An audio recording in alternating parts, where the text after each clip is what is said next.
Hey guys, I am back with a underarm wax.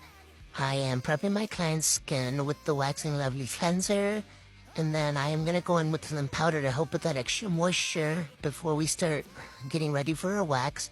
Today I'm gonna be using the Sexy Smooth Wax Tickled Pink Hard Wax. I am loving this wax and I definitely recommend. It is vegan friendly, cruelty, rosin, and scent free.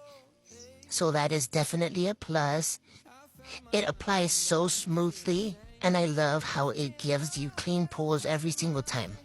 Literally, you have little to no having to go back to do an extra strip. Don't forget, right now they're having 50% off on their website, sexysmoothwax.com. And then you can use code That's Still a Beauty for an extra 20% off. So go take advantage of that. I went in with a second strip, and then you guys will notice we're not all perfect. My stick broke in half, but hey, I didn't let that stop me from waxing. So there we go, the strip laid perfectly.